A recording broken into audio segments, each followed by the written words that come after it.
Aneka Jiwaji is an award-winning commercial litigator, entrepreneur, and counsel. She's the co-founder of Jiwaji Law, a woman-led business law firm in Vancouver. Aneka created the LinkedIn series Not Your DEI Hire, which focuses on what happens after diverse professionals are invited into the room. Aneka chose entrepreneurship as a way to redefine professionalism, leadership, and success. Aneka, welcome to THINKSPACE. Thank you so much for having me. Of course. How are you today? I am excited. Yeah? Yes. Oh my God. I'm pumped to have you here too. You know, one thing that I was reading about you, we actually just had Zoya on the podcast, and she works in product development. And she talked a lot about how a lot of tech companies will hire women, and they'll hire women, but they won't promote them, mentor them, give them opportunities for success. And I was reading this through some of the work that you've done with Not Your DI. And I was just like, as a person, I got into entrepreneurship, I think when I was about 27. Yeah. I'm 34 now. Okay. And so I feel like I missed that part of corporate life where I would have experienced that maybe. Yeah. Because I was like doing my own thing, right? So I want, if you can like kind of let us know like more of like what is that gap and what does that mean? Like how are women sometimes treated like a number or like a check mark? Yeah. So it's interesting that you say that, the piece about you sort of feel like you missed that part. So I'm 37. I turned 37 in April, and I feel like that chunk between like 27 and 37. So that's the last 10 years that I've been practicing law. And I have been within the institution for almost all of that, right? Working at big law firms, sort of like the big name shops. And I'm now doing my entrepreneurial thing, but I definitely feel like I experienced all of what your friend is talking about. I think it's interesting because in law, we are so bubbled sometimes. We think it's only happening to us. But when I talk to other women, and especially other racialized women outside of legal, they have the same issues in their professions. So, there's this big push right now. I always say right now, everybody loves a woman with gumption. Everyone says, oh, we love, an outspoken, confident woman. And they love it until you're doing it in their space, right? So that kind of makes me chuckle every time I think about it, because people are always like, oh, they meet me and they say, wow, like, you've really got gumption. And I know other women like me who are, entrepreneurial, they're within the system, but they're trying to sort of like push the envelope of what women are sort of seen to, should be doing in the system. And I think, when I say the system, I think you know what I'm talking about, right? It's a patriarchal colonial system that we work and live in. And a lot of us are now pushing the envelope of what that looks like. So for your friend's experience and my experience, I think a lot of the times, and I'm not saying that nobody is well-intentioned, because I do think that there's a lot of people who are well-intentioned and they do want to lift women up and they want more women, in leadership roles. But I think overwhelmingly, we still face a lot of systemic bias, and there is still a large issue with people including women in the room, but not in any sort of meaningful way, such that they are actually included in leadership or seen as like actual viable succession plans for like in law. People have books of business, and typically, as you're a junior at a firm, you sort of work your way up with the senior lawyer who's your mentor. And then the book of business would transition to you, and like you build a little bit of your own. But overwhelmingly, I have built my own book of business, which is not really the norm sometimes. But and why is that? Like, or how is that? Is that because you had a network, or is that just like maybe your own personal tenacity to go and get those things? I think it's a combination of both. And I also think that I saw that gap. Like I saw women who I knew were really good at what they did, getting more and more senior. And then, they would get cut out at the last minute, not promoted at the last minute, and they were left with nothing. And, I started asking myself, well, what will that look like for me if, I get very senior and, the rug is sort of, which I had seen happen to many women that I knew, sort of pulled out from under me. And your book of business is your power. If you have no clients, you have no ability to make money. You can be the best lawyer in the world, but if nobody knows about you, no one's able to hire you. So I write a lot about that on my LinkedIn, about the power for women of having a book of business, because in industries like law, it's sort of like you be quiet and you sit and you wait your turn. And then when somebody says you're ready, they will give you some of their clients and start transitioning that. And of course, you can build some of your own clientele, and that's good, but that is usually seen, and I've experienced this, as okay when men do it. So men are rainmakers. When women have a lot of clients and are able to, have their own book and have power, we're considered difficult. Because we start posturing, right? We want what we want. And when men do that, that's acceptable. And when women do it, it's seen as abrasive. Yeah. So I had seen all of that in my career in the last 10 years play out with a number of women that I knew, who were like promised something and then it was taken away from them and they didn't have any clients or anything to fall back on. So, to your original question, this idea of, okay, we have women being included in these rooms, but what's that actually going to look like? I don't see it as often as I would like that those women are actually given meaningful leadership opportunities. Money talks. So I say meaningful compensation opportunities as well. And if you don't have your own book of business, it's a lot harder to say, well, I am owed this and due this. And I think women who are building that, we're becoming more entrepreneurial because we're not getting what we want in the system. So we're leaving so that we're able to do it on our own. Yeah. So what did you notice in your own personal life that made you want to make that switch? I always felt that I was undervalued and underappreciated.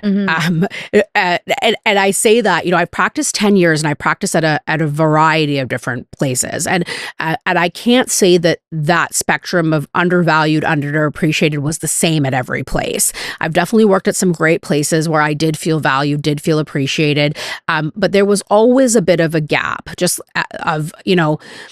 every firm I've been at, there has been what I will call the golden boy. And I'm a very candid person, so I just speak candidly. They usually look a certain way. They're almost inevitably at every firm I've been at, it's been some tall white man who has been like the person that is going to, be the next big thing. And I have just been in the background, just working my tail off. As many hearings as I can get, get into court as often as possible, working just around the clock. And I always saw this discrepancy. It would be like, okay, so, the golden boy, whoever that was at every firm that I was at, they would take like 4 weeks of vacation during the summer. They would, go home at 4 o'clock because they had children at home. And people would say, oh, isn't that so wonderful? They have children at home. And dad is being a dad. Like, oh my God, he's such a family man. And I saw the double standard for the women that I really looked up to. And as I became more senior, I was sort of naive, I think, initially. I come from a law family. So my dad was a prominent lawyer in Edmonton, Alberta. My husband's a lawyer. My sister's a lawyer who's now my business partner. How do you guys get through conversations? We don't. There's a lot of like talking over each other.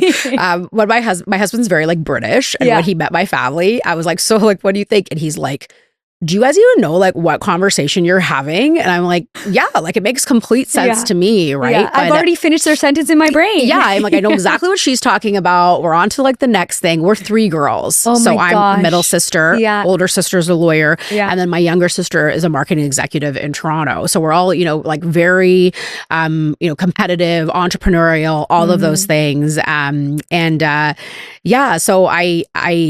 I feel like, I had seen all of these things sort of happening, and I saw the double standard for women, and I was really unhappy about it. And I've always been a big personality. Like, this is not like friends who knew me from law school were like, you were always like this. I was always outspoken. I was always very opinionated. I have friends who know me from undergrad who I'm still good friends with. And I was in a sorority in undergrad. I'm a Kappa Gamma. And we used to have these like leadership meetings, and people don't really understand what sorority life is like, but I went to UBC, and it's very structured, right? There's like a bunch of meetings. There's a bunch of things that you have to do. And I was always the person who'd be like, well, why are we doing it that way? Or like, couldn't we do it this way? I was always sort of challenging the status quo. So I just felt I got to a point where I was like, I'm never going to get what I am deserving of and what I am due in the system. And then it became like a bigger plan almost. I was like, okay, well, I'm not getting what I want in the system. So others must not. Others are not getting Yeah. what they want in the system. Why can't I build the kind of law firm where we have really excellent women?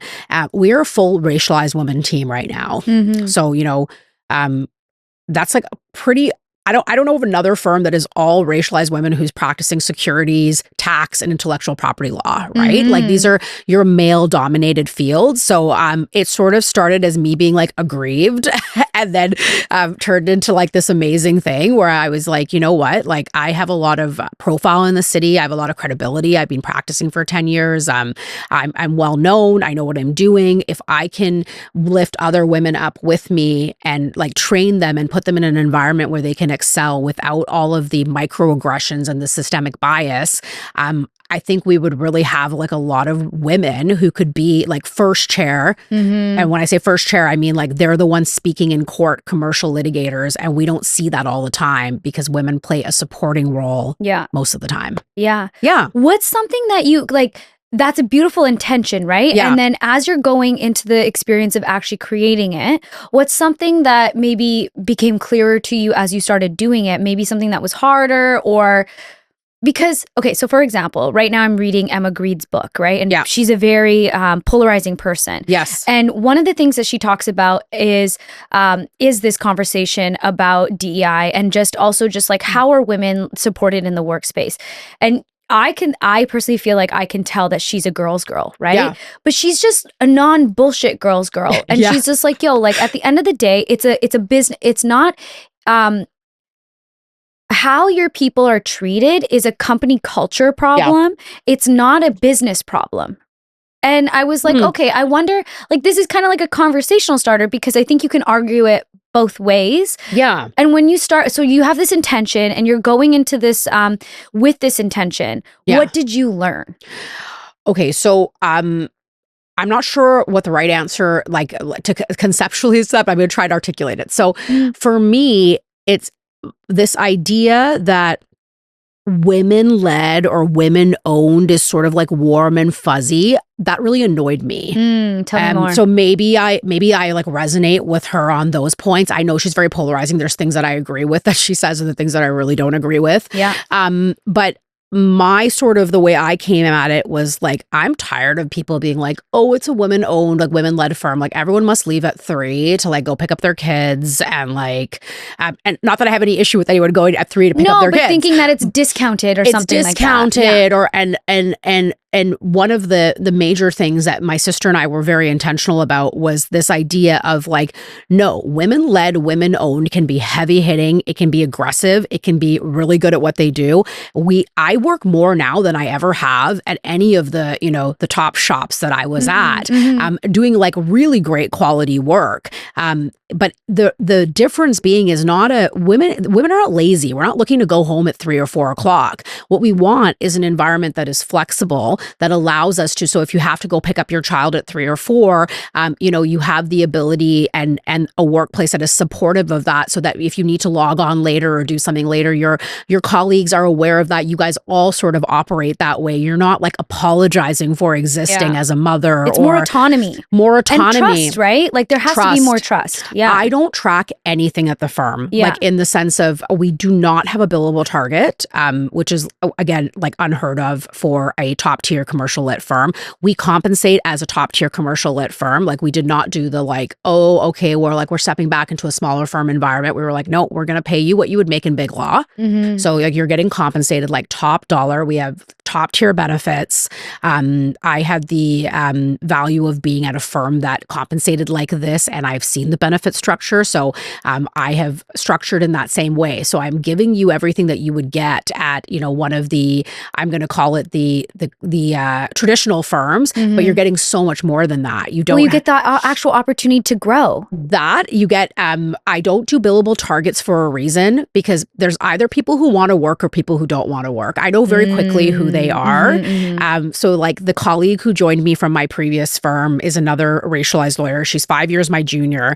And I just knew like she had what it took. So I don't feel the need to track what she's billing and how much of it is, billable time, charged to a client, and how much of it is her developing her skills professionally, how much of it is business development. So at, typical firms, you're sort of like talking all of this and trying to show your worth. Like women are just, we're so much more holistic, right? So I'm evaluating people very differently. I also have done something that is no other firm in the city has. My sister and I said, we're doing a capped target. So like law firms, typically they expect you to, well, if you're a top tier firm, you're probably expected to do between 16 and 1750 hours a year, which is a lot of time. Yeah. We have capped everyone at 1600, and that's a cap. That's not a, if you do more, we give you more money. It's this is what we think is like a good year of solid growth and ability to, live your life as well and have a life outside of law. Because I think a lot of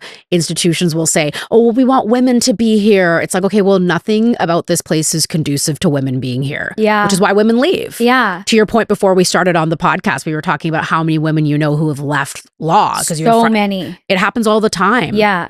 I think I'm one of the, when I look around, I'm one of the only racialized litigators practicing at my level in town. I know of one other who's a mentor of mine, but a lot of the women that I was coming up with have gone in-house or they've gone to government. Yeah. And they were good lawyers. Yeah. Like really good lawyers. I know a couple of them. And they spent so much time doing like my friends who have done it, I'm like, you guys spent so much time doing it. And I get it. There's the fallacy of like, I put in all this time, so I should stick with it. But like, there's a love for it. I can see it in their eyes, but there's something that is just not keeping them there. It starts to break you down. Yeah. I said to my husband yesterday, we went for Korean barbecue. We do this sometimes on Sunday. So it was me, him, and our little guy.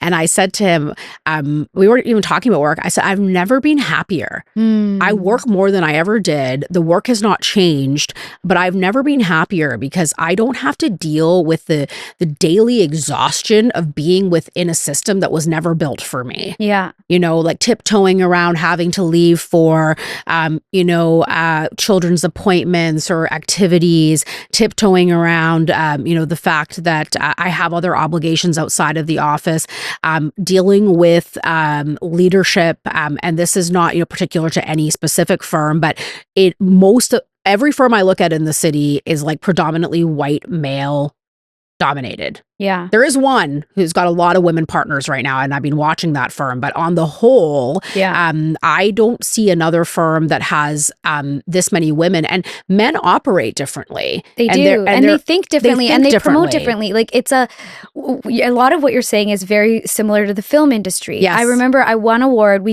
actually did a film on the colonization and capitalization of the wellness industry. Yes. And so we won an award. We go to the award show, and in our side, on the director producer side, I was like one of the only women. I want to say less than 5 people, and there's like hundreds of people there, all white men. And then, sorry, my allergies have been really popping this morning. Don't worry, it's also dusty in here. But all white guys. And then when you look at the actors, that's the only place where you saw people of color. And it's interesting because that, to me, that's the vanity metric, right? The vanity metric is like, hey, I'll show these people because that doesn't mean that it doesn't have value, but the people who have money making decisions are not people of color. You've hit the nail on the head. And this is where not your DEI hire came from, right? Like, and the true story of like how this all happened is I said it out loud. I had never heard like anyone say this. I was explaining an experience to somebody else, and I said to them, you know what? I'm not your DEI hire. Like, don't hire me to like be like, whoa, look, like we have an outspoken brown woman. Like, she's great. She's good at what she does. She's on the website. Like, so many of us have that experience, right? Where we're like, oh, yay, I got included. Like, okay, but like to what end? So I can just like be around and you guys can, have this feeling of like, whether it's genuine or not, but this idea of like, okay, well, like we're doing better because we have women and we have a woman of color as maybe even part of your leadership or part of, what you say your leadership is going to look like. But when those people don't have any power and any meaningful like ability to actually lead at your firm, or at your organization or whatever, that's not real DEI. And No. people, and friends of mine said, well, Aneka, you've been writing about, diversity and equity and inclusion of women, et cetera, on LinkedIn for like 6 or 7 years. Like, what's this not your DEI hire thing? And I said, like, my issue with this is it's become performative. Yes. Everybody's like, oh, like, look, like we have a, this. And it's like, okay, like universally, when I talk to these women who are in these like very high positions at various places, they're still dealing with the same nonsense, right? So even the ones who have broken that, look like they've broken the ceiling, they haven't really. No, because this goes back to like the person. It's such a top-down thing. Are the people from the top actually giving you true opportunity and resources? How many times Kevin and I are in a production meeting or we're in a meeting and they will only look at Kevin? Oh, totally. And he'll be like, and Summan did all these things. And it's like, you have to have people who are on your side, who always turn the camera back to you, who support you, who help you. Like even at CBC, we have a co-producer that we work with. And to me, she's like a white woman doing the work. Yeah. Because she, not only is she giving somebody like, hey, let me open the door for you. She's like, let me give you resources. And Trevor Noah talks about this. You can teach a man to fish, but sometimes the man also needs a fishing rod. Totally. Right? Totally. And what you said is so interesting. So I don't have a lot of like brown women friends, which people are always find that interesting. Like I grew up in Edmonton, Alberta. There, like my circle was predominantly Indian when I was growing up, and then when I moved to Vancouver, my circle became predominantly white, and my circle from law school is predominantly white. And I have these candid conversations with my friends. I'm very open and honest about like my experience, and I have friends who are genuinely trying to learn and they want to know about the experience. And I have a lot of time for people like that. And it's not perfect. And I'm not holding anybody to a standard of perfection. But, there's a few women in law who, are privileged white women who really don't have any obligation to do anything for me, but have gone out of their way to look out for me, to lift me up, to make sure my name is spoken in rooms, where I'm not. I had an experience recently when I was late last year leaving my previous firm. It was right around the time that one of the major publications that ranks lawyers was doing their research interviews in town. And because of like the transition of me leaving my old firm and the I'm not going to get into the details of it for obvious reasons, but the I'll call it the logistics of all my professional life was in flux at the time. So I was not included in these research interviews. Frankly, I didn't even know they were going on at the time because I was just in so much of this transition phase. And I found out after the fact because the publication actually ended up asking me to do a submission late, and I ended up getting ranked through that submission. But I was on their radar because there was a number of other women and allies, men as well, in town who were aware of my circumstance and that I had not been, part of the interviews or part of the regular submission cycle, and had said my name often enough that the publication was like, well, who's this person? Who's this person? Yeah. Where's their submission? Yeah. Right. And I was able to submit myself late. Like the deadline had closed because they allowed me to do that. And I always think about those people who went out of their way. And that is true DEI. That is true allyship, right? Where they're like, this person deserves to be a part of this. They are not a part of this and they're getting cut out. What can we do to like make this happen? And that's why I say, like, I'm not your DEI hire. Like, I have all the skills, I have all the credentials, I have all of the abilities that everybody else does. So if you're going to include me because of those things. And it's the same thing at my firm. I say, I don't hire anybody because they're brown. I don't hire any because they're a woman. Often a woman is the best candidate for the job, and I'm hiring for excellence, which is why I hire the people that I hire. So I'm trying to pivot away from this idea of like, let's include people because they're women or they're racialized. It's like nobody just wants to be included. We want to be empowered. We want to be the best. We want to be empowered. Yes. So yeah, that's kind of where this all sort of came from, and this idea of like, real people doing the work. Like you were talking about that woman at CBC who you feel is like doing the work and putting in the time. Like we need more people doing that. Yeah. I'm always shocked by like, and maybe I shouldn't be so shocked, but you know, I have some supporters in town who are like old white men. Mm-hmm. And they're like, you know what? Like, I have girls your age, or I have daughters your age, and like, this is an interesting conversation. You know, can I take you for lunch? And I have like real friendships with some of these people, and I have so much time for them. Like, we had a big launch party for the law firm, and people were my girlfriends, like who are, you know, racialized or even white women, lawyers, sort of like our age, were like, whoa, there's like a lot of old white dudes here, and I'm like, yeah, I'm like friends with these people because like they're really trying. Like, you know, they're not, they might not be perfect, but they're trying, and I have a lot of time and energy for that. Yeah. To me, it's like sometimes your heart has to change in order for you to be open to it. And I think that's also the hard part about your role is I'm sure you recognize that. And so then sometimes it's like you're going to come up against the people who their heart hasn't been open like that. And there's no you cannot logic them into it. You cannot, it's just, they're fixed. And it's like some people have a very fixed mindset, some people have an open mindset, and some people, it takes something in their life to happen, like having a kid, having a daughter, overhearing these conversations and being like, well, that doesn't make any sense. Yeah, totally. And I love what you just said, like this idea of like your heart has to change, because I know some folks who are so ingrained in their way of thinking, and they refuse to think that like maybe their experience is not the same as somebody else's. And then I know folks who like, they'll never understand my experience, but they're willing to hear and they're willing to think about it. And, you know, when I started my LinkedIn, I had a number of people who said to me like, you know, you're going to ruin your career with this. Like, this is not like, what are you trying to achieve with this? And, you know, I said, I want my own voice. I want my own ability to like speak on these topics outside of the system, because everything else is like controlled by your firm, your marketing, what cases you're staffed on. I wanted my own thing. And this was before like personal brands were even a thing, right? I started doing this in like 2020. This is like pre like the TikTok influencers and stuff. It evolved into like this really beautiful thing. And I feel like it's opened up so many conversations with people that I never would have spoken to before. Like, you know, I have some friends who are like, you know, senior partners at like the heavy hitting shops in town that like I have lunch with them one-on-one, and they asked me about something I wrote on LinkedIn. And I had lunch with a friend of mine who's like the head of litigation at one of like the big firms in town the other day. And he was saying to me like, oh, I read, you know, your LinkedIn post on the things that men have said to you since you started your own firm. And it was things like, and when I kid you not, like people have said to me like, you know, if you hire an associate, you have to pay them, right? It's like, yeah, like I'm aware of that. And he and he was saying to me, like, did they actually say, like, how did that happen? So we had that conversation, right? And I said, well, you know, this is how that happened.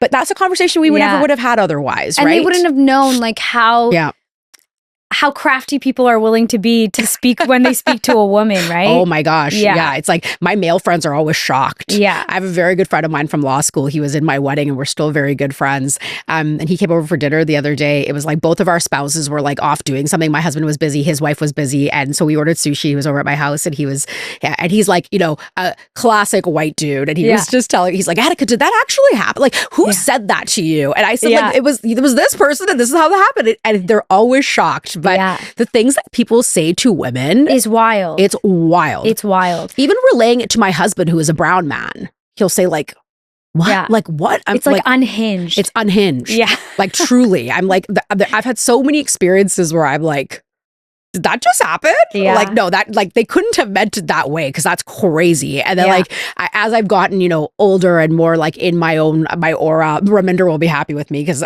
we have a mutual friend we were talking about before the podcast who's like very into like spirituality and all that sort of thing. But yeah, like as I've like stepped into my aura and my orbit, I think it's called, or like I'm more intentional about my orbit. I'm like able to now be like, okay, you know, this person is someone like worth like having this conversation with, and like like their heart is open, like you said before. And this is like a lost cause. Like I'm not even gonna bother. Yeah, because you're gonna burn so much of your own energy, and it's just like maybe that wasn't my role in this person's life, and that's fine. Yeah, I want to know like how have you navigated, you know, your staff, their own internalized misogyny or racism, like, because we as women, we have, like, okay, thinking about how you're talking about that man, right? The ideal man who's in every law firm and is gonna be the next guy. Yeah. Women also think that too. Yeah. Because we're sold this idea and we're told it again and again and again. Yeah. Like, how have you deconstructed that with people in your life? I think for me, like, especially with my staff, my goal is less talk, more action. So, example, like, women are always taught, like, you have to build confidence, right? Especially in law, you need to build your confidence. Okay, but if you get no meaningful opportunities to go do any of that, I can tell you to be confident till I'm blue in the face. Be confident like Golden Boy, right? But Golden Boy gets to go do everything, right? Of course he's confident. He's at the client meeting. He's at the big hearing. He's at the golf game. Yeah, so he's building his confidence. So for me, I always think about, I'm a talker, and talk has gotten nobody really that far, So I'm like, okay, what are the action items I'm doing on this? So how many hearings has this person done this year? Am I trying to like take all the glory? Like, I love a hearing, like, put me in, I want to speak. And I'm like, no, Aneka, it's not this can be handled by somebody more junior to you. You don't need to go deal with this. And, you're going to sit second chair. This person's going to do the speaking. And that woman will then get, like, my junior colleague is a brown woman, right? I want her on her feet as much as possible so she can start challenging her own ideas about, what her role is. Her role is not only to be a good writer, and she's an excellent writer, and a good researcher, excellent researcher. But too often we fall into the model minority role, right? We're in the back room, we're doing all the research and the writing, and then, somebody else goes and gets all the glory. And some people don't want that, and that's okay. But, I said to somebody else the other day, we're hiring another associate right now for the litigation group. I always say, I need another Ariana. I've got her, and she's excellent. I need another one, right? She's so great. So we put out a posting, and I've had a number of people sort of reach out and say, what is it that you're looking for? I might be looking for a move. And I said to someone, I said, there's absolutely nothing wrong, and there's a role for somebody, who wants to research and write and do all of that, and I think that's amazing. But that is not who I'm looking to hire. I'm looking to hire that person who was like a me 10 years ago, right? Was like, I think I have what it takes to do this. But I was like, scrapping for my opportunities, which is one of the reasons I've moved firms as many times as I have. It was like I would plateau out wherever I was at, and then I was like, I need more, so I have to go like reinvent myself and do more and have more. I don't want people at my firm having to do that. I want them to be able to grow and have those opportunities. And I've said to Ariana, if and when you want to leave here, I will support you in doing that. This isn't going to be like like you're cut off. If she wants to go start her own firm or something one day, I'm going to support her in doing that. And we can cross refer and we can do things differently, right? Like women are just different. We just work differently then together. So I'm trying to like build those opportunities so they can start to challenge their own sort of ideas about the roles that they should fill. I had an interesting conversation with my colleague when she said that she wanted to come and join me at Jiwaji Law. So we were at our previous firm together, and she was like, I want to come do this with you. And I initially said to her, I said, no, you're not. It's too risky. That was my first thing. And she said, no, I want to come do this with you. I think it could be really great. And I said, okay, well, one of the things we're going to have to stop doing is apologizing. Because women, and she does this all the time, we say, oh, sorry this, sorry that. And when you move through the world that way and you're apologizing all the time, you start to fill that role of like, you're not that confident golden boy type person. And I'm not saying that everyone needs to. You're apologizing for your existence. Totally. I'm not saying everyone needs to operate like a white man. I certainly don't operate like a white man, and I think I'm quite successful. But, she needs to step into her own power and stop apologizing for being like damn good at what she does. So I tell her that all the time, and I think that's a new phenomenon for her. I'll be like, stop apologizing. Like, this is great. You've done great work. Like, we got a couple things we got to tweak, and like we move it forward, but right? That's that inner work, right? So how are you layering? Because even as you were talking, I was like thinking, like, how are you managing all of the energy that you must have in court that's running through your body, right? And then like even what you're just saying now, like the stop apologizing. There's a part of that is the action of stopping, but then there's another part of that's, why am I doing this in the first place? Totally. And like, I try to have open conversations about that with my staff. The other thing is like, we've really doubled down on like therapy benefits at our firm. Like we have like a lot of money available to go to therapy and coaching. Yeah. Like go. And I encourage everybody. That's an open conversation at our firm. I'm like, I have this joke. I'm an HR complaint like waiting to happen over here. Cause I'm like, is everybody going to therapy? Like it's because we're all brown women. Yeah. Everybody should be going to therapy. Yeah, we like all our have lived experience is messed up. Yeah. You know? Especially our gen. Yeah, it's messed up. Like a lot of us are children of immigrants. Yeah. We're dealing with that piece, you know, and now we are navigating this new world. We are trying to do something very different at this firm. So yeah, we all need to take really good care of ourselves. You know, my colleague is getting married. She's got a couple weeks off in her calendar. We're incredibly busy. She had her bachelorette party last weekend and she was saying, you know, I'll just log on and deal. And I said, no. And that was a new phenomenon for her. I said, I'm going to deal with this. You go enjoy your bachelorette party because she needs to feel important. She needs to feel like, you know, that her life also matters outside of the firm. Yeah. If it's going to be like a long-term sort of thing. So yeah, you know, I think what you're talking about is like the action items, like how do you actually do this, right? And so those are the things I think about. I try to set a new precedent. Like I don't ask people to tell me when they're working from home. I don't have an expectation for people to tell me, like, oh, I've got this, so I need to leave the office or whatever. Like I trust my people. I hope that they trust me too. And will I probably get taken advantage of at some point? Like, yeah, and I'm going to have to deal with that person when I hire that person. I'm fully aware of that. Yeah. But so far, I think I've been pretty full disclosure about like what you get. And I'm like this with my paralegal too. Like I shouldn't just talk about Ariana, who's another lawyer. You know, I have my other colleague who joined me from my previous firm. The three of us, you know, came over together, and my sister is our fourth, right? We're a 4-person team right now.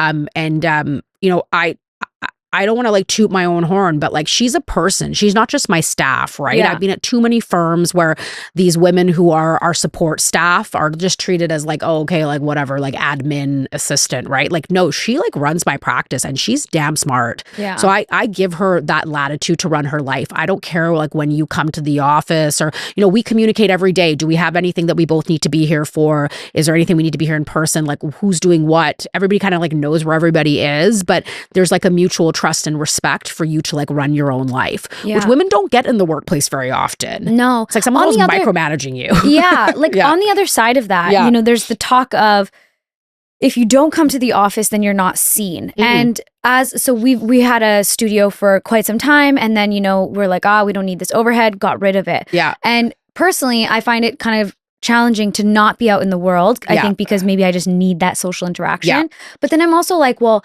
I have to be way more intentional now about going to things so that I'm seen in the world and that people remember me and I'm top of mind. Like, what is your perspective on that? Because the flexibility is important, but then what's your perception of people coming into the office and how that also impacts opportunities? I'm really glad you asked that question. So I'm an office girl myself. I like to get dressed every day, go somewhere. I have become more like this post having a child because it makes me feel like an adult. It makes me feel like something outside of my mom role. So I like to get dressed. I like to do my makeup and go somewhere. Now, what I think the problem is with all of this, like return to work, like mandates, et cetera, is it's so rigid. Like, so for me, I think there's real value to people being in the office because the way that we collaborate is just very different because so much happens off the cuff, right? Like, so if me and Ariana or me or Sarah are like, we're both in the office. So one of the things that we did, which people said, wow, this is like a lot of overhead for a new firm, is we got space. Like right off the hop, we got space and we're actually very close to now moving into new space, which I'm very excited about. Yeah, we're very excited. We're almost that lease is almost organized. It's been a few months in the making, but you know, it's a big expense for us as a new firm to have space, and we want it to be good space and for people to come and you know feel good about going to the office. But one of the reasons we did that is I do see a value to people being there in person because I think that the way that people collaborate in person is different. What I don't see a value in is ordering everybody back to the office full time and having an expectation that people be like sitting there waiting around for you on your schedule because people know their own schedule best, right? I don't think that you have as good firm culture and collaboration when nobody comes into the office ever, but I don't mandate anything. So like our sort of like loose policy is like, it'd be great if we could all be here like 2 or 3 days a week, that we're all sort of here on the same day. And it kind of works right now. We're a small team. We'll have to like jig this as we go. But, there's many days where someone will be at home in the morning, they'll come in the afternoon. And a lot of the times, like, Ariana and Sarah say to me like, oh, we want to come in because it's like fun. Like, we do have a good time together. You want to be around each other. Yeah. Yes. We're not like trying to, I think a lot of the like, I want to just work from home and exclusively from home is people trying to avoid like the work environment sometimes. Yeah. But I do see a real value, especially for women, on having that flexibility. Like I work like a hybrid. Like I love the office, but there's days that I'm like, if I go in there, I'm going to get nothing done. Yes. Everybody's going to want a piece of me. I just need to sit in my home office and like crank out. I did like 3.5 hours of email yesterday. Yeah. Like I just sat in my home office. I had so many emails. It was out of control. And I just pumped through all of those emails. And I know that if I go into the office, we're going to fall into, chatting and all of that. So yeah, my sort of ethos on it is like, I think it's a man's world, and a lot of men like going into the office and they like a rigid, you have to be here from these hours to these hours, because I think they're trying to escape their home life, to be honest. And I also think they're dense is a bad word, but the density of like, do this, do that, go here. I had a lawyer say to me, I was speaking at like a big conference a couple of years ago, and he was talking about how he wanted everybody to come back to work full time. And I think there's some value to being like, okay, let's all try and be here like 2 or 3 days a week kind of thing. And then, everybody sort yourselves out. It doesn't have to be like, these rigid hours, just so we can have some in-person collaboration and build that culture.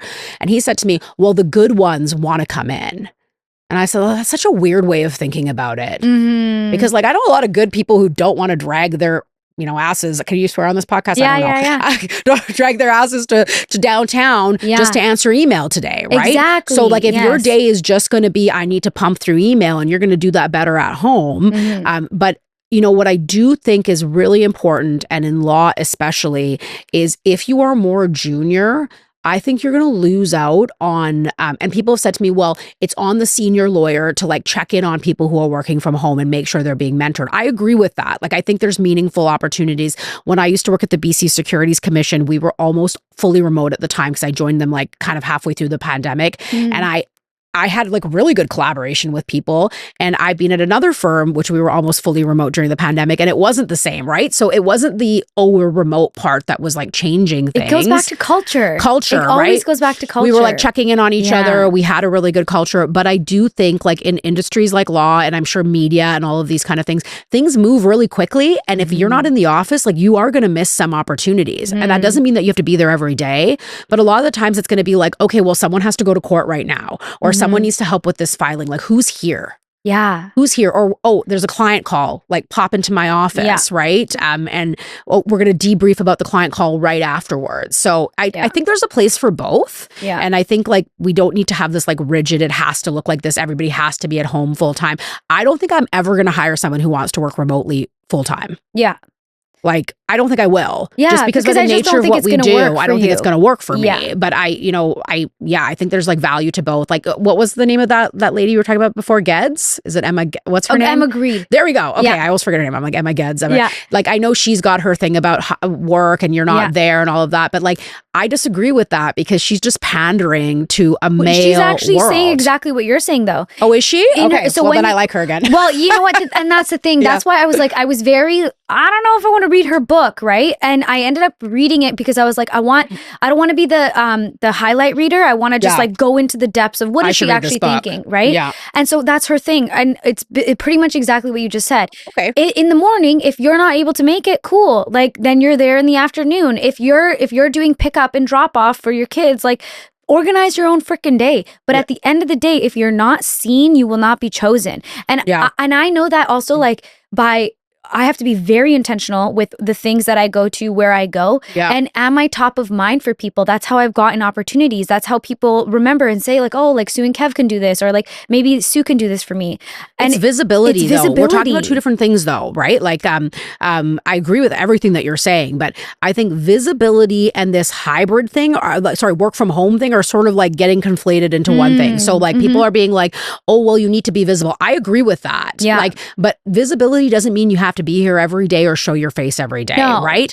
And I do think it's easier for men to be visible in the workplace because they have less obligations at home. So it's very easy to be like, oh yeah, well, you need to be visible. It's like, okay, well, like my wife's doing everything at home. Yeah. And I don't say that flippantly because, you know, gender norms are changing. I have a lot of male friends who are very involved with their families. My husband, I would say, is like very much a 50, if not like a 60% partner. Sometimes I work a lot, you know? So I do see like those norms changing, but it's very easy to say, oh, well, visibility is key. Well, it's a lot easier for men without children or any other obligations to be visible and be in the office. So maybe we need to change the way that we think about that, right? Yeah. So how would you change how you think about that? Like, think about a woman who is like, let's say that she's my age. A lot of my friends are having children now, and they're at that stage where it's like, it's not easy for them to be as visible as they used to be. And they're actually pondering this question, like, how do I stay visible and continue growing in my career?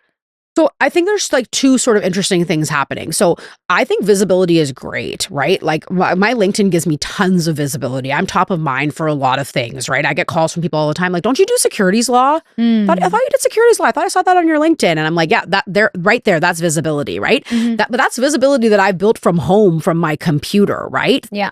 That's an out of the box way of building visibility. And it's not something that the industry really loved when I started doing it, right? I didn't have like a concerted plan when I started this personal brand, but I did know that marketing and business development needed to be done differently for women because I wasn't going to be able to do the things that men, you know, had all this time to do. Like, sorry, men are going to hate me on this podcast, but you know what I mean? Like, I don't have time to like go for brews or like go to the golf game, nor do I really want to, right? Yeah.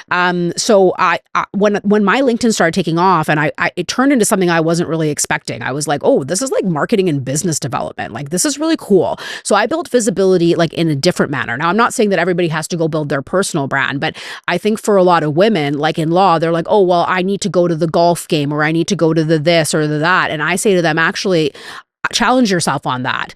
Do you need to market in the way that men market? I disagree with that, right? Like, women are relational. Maybe you work on building like your top 5 relationships with other women who could be referral sources in like town, one-to-ones, right? you're saying? One-to-one, like organic. Like, most of my friendships and relationships are organic. Like, even if they started on LinkedIn, like we built a real friendship. And maybe that's where you get your visibility and your business development. Maybe that's not going to, you know, the golf games and the this and the that. That being said, we still live in a man's world. So if the men are at the top at these institutions and the firms, right, and they're making the decisions about who to pick, you said before, like you won't be chosen.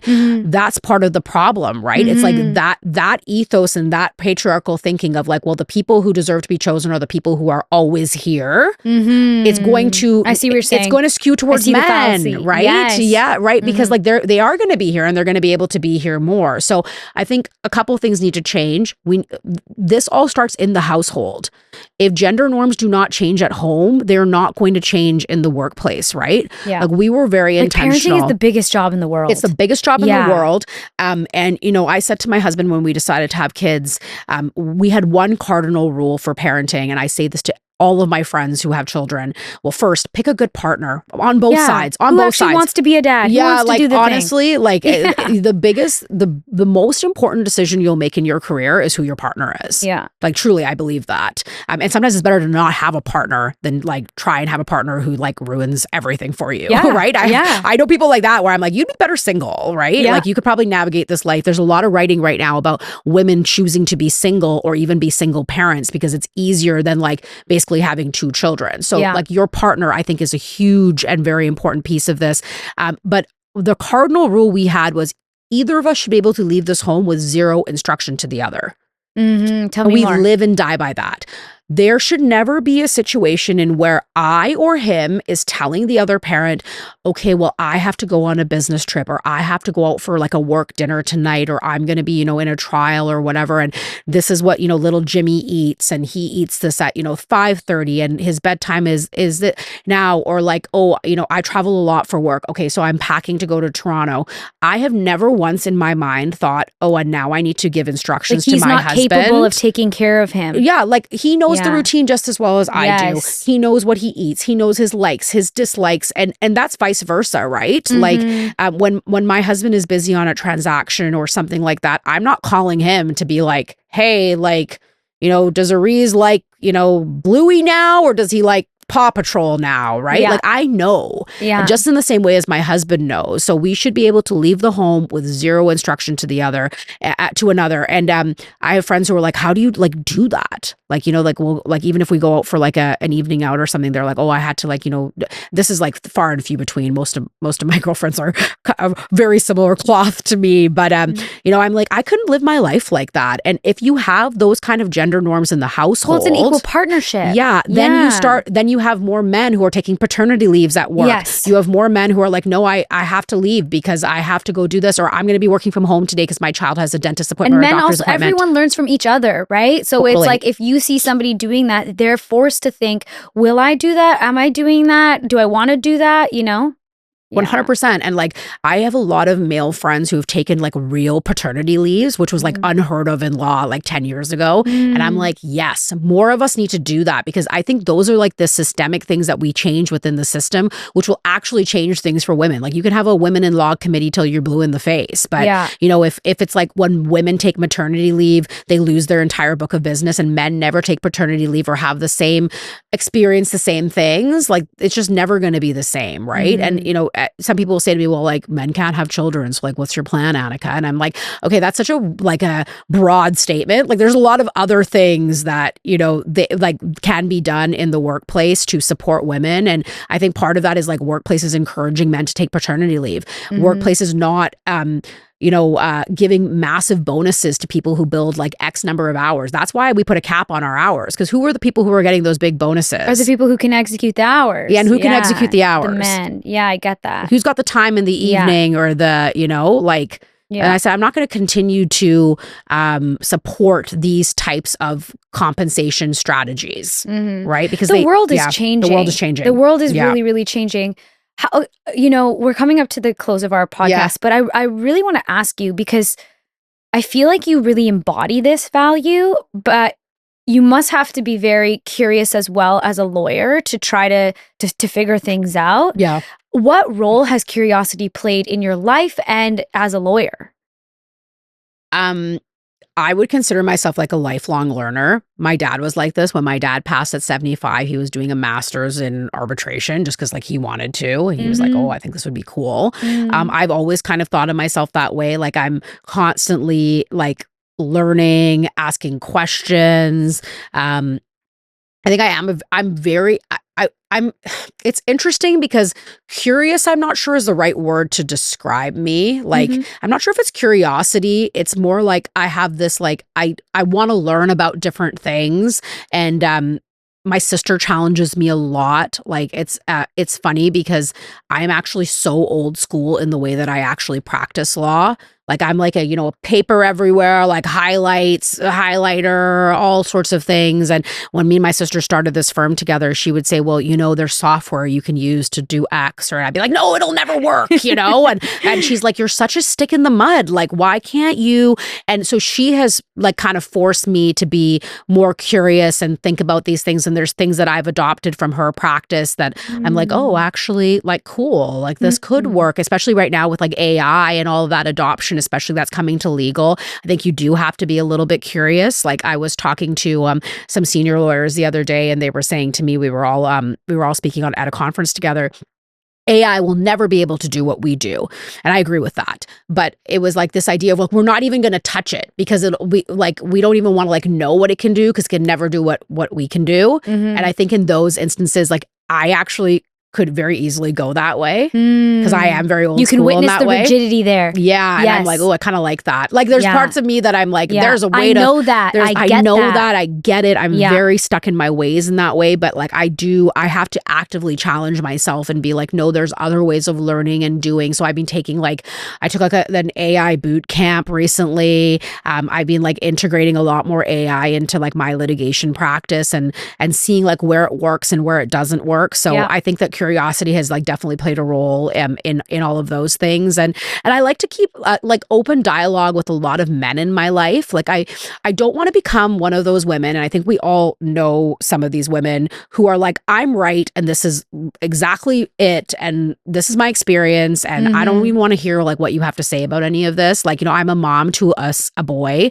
I have my husband, who's a man, and I have a lot of really close male friends. So I am curious about their experience. I do ask them like, what was taking paternity leave like for you? Like, what was your firm like in that? And I want to hear, I'm not going to be like, well, it's harder for women, right? Because they have their own experience. And I want to continue to like learn and grow from that because it informs my work and the speaking and the talking that I do in this area to like. And that's all your ultimate goal, right? Yeah. Your ultimate goal is how do I create a more like fair system, it almost sounds like, or a fair world for an equal opportunity. And men are always going to be a part of that conversation. Totally. And they should be. They should be. Yes. I went to a women's event recently. It was like, I was a keynote speaker at an International Women's Day event in Toronto. And there were so many women there. And I thought that was great. But I really was excited about the men who showed up. Because I'm like, real change is with you being included in this conversation, right? So the more of that and creating like an open environment. It's a people conversation. Yeah. People said like, oh, like, International Women's Day is about women. Like, what are they doing here? And I'm like, but we all have to be committed to this change or it's not going to work, right? So, and that's what I was talking about. That like internalized. I feel like how we've internalized this own perceptual nature of like what is this? Even like feminism itself has been so convoluted, and it's like, yeah, it's I mean, you're going to have to have me back on this podcast for that conversation. But I will say, like, I think feminism is like, I consider myself to be like a staunch feminist, and people are like, but like you're married and you have kids and and I'm like, but like I feel like it's like being convoluted in people's minds what like feminism needs to look like. Feminism doesn't have to be like I would consider myself like very feminine. I like makeup. I like I like all like the girly things that we're not supposed to like as feminists. That's not feminism. Exactly. Like, that's marketing. That's marketing. Yes. Exactly. Yeah. I want to know, like, obviously I'm in the creative world. From your perspective and working with different business owners, creatives, and just like even being a creative yourself, what's one thing creatives can learn from a lawyer's mindset?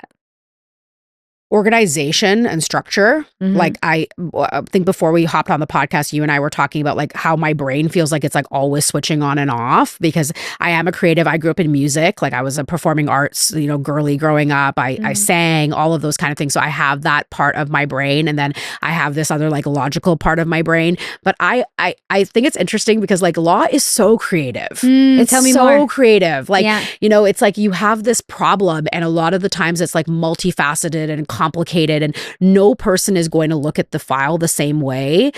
You are being creative. You're being creative within the bounds of various things, but you're trying to, I think if you're a good lawyer, you are creative. You're thinking of creative solutions. How can we make this work? You're thinking about all of the moving pieces. I feel like like a lot of times when I'm lawyering, like the creative piece of my brain like comes on and I'm like, okay, but this is what it looks like holistically. And like this will happen. And if this happens, and then this will happen. And it's not as like linear maybe as people think it is or as rigid as people think it is. And I think I use my creative brain a lot when I'm lawyering. I think it makes me a better lawyer. I think it makes me a better speaker. I think one of the reasons I'm good at what I do is I'm able to perform.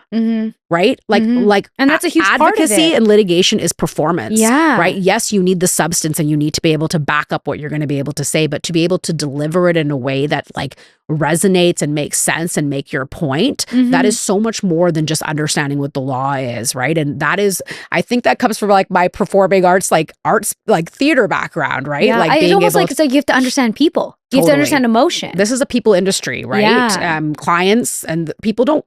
A lot of lawyers can do the same thing, right? Yeah. Like there are bad lawyers. I'm not gonna say there are not bad lawyers, but a lot of us can do the same thing. But it's like, how do you connect with people such that they feel like they trust you? How do you get the judge to trust you, right? Because when you're talking to them, they're a human being also. Like, what story are you telling? How are you explaining that? Like, everybody knows what the law is, but, you know, one of the reasons I like doing appellant work, and I'm doing more appeals and more of that kind of work, is it is a little bit more creative thinking, right? You're thinking about like pushing the bounds of something or the envelope on something. And yeah, I definitely, there's so many lawyers who have an arts background. It's like actually shocking. That's pretty cool. Yeah, there's so many of us who are like either like art majors or singing, or every time I talk to, like, I was at I do a lot of conferences. You could probably figure that out. But yeah, I was at another conference and I was talking to a guy. We like really hit it off. And, you know, he's like has like a very square like role at like, you know, some big firm. And then he started telling me about his like performing arts background and how much he like loves to act and sing. And he's like in the lawyer show. And I was like, this is why we get along. Yeah. Yeah. So there's a lot of that. Yeah. I can see that. Yeah. Okay. Well, where can people find you online? Okay, so I'm my biggest presence is on LinkedIn. So I'm at Aneka Jiwaji on LinkedIn. I do most of my content creation, all of that on LinkedIn. People have always said to me, like, you should start an Instagram or this or that. I just have never gotten around to it. So like my sort of place is on LinkedIn. And then if they're looking for me like in a professional capacity, I'm at www.jiwajilaw.ca.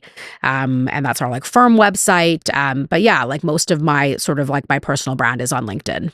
Sweet. Well, thank you so much for coming on ThinkSpace. Thanks for having me. This was so great. Yay.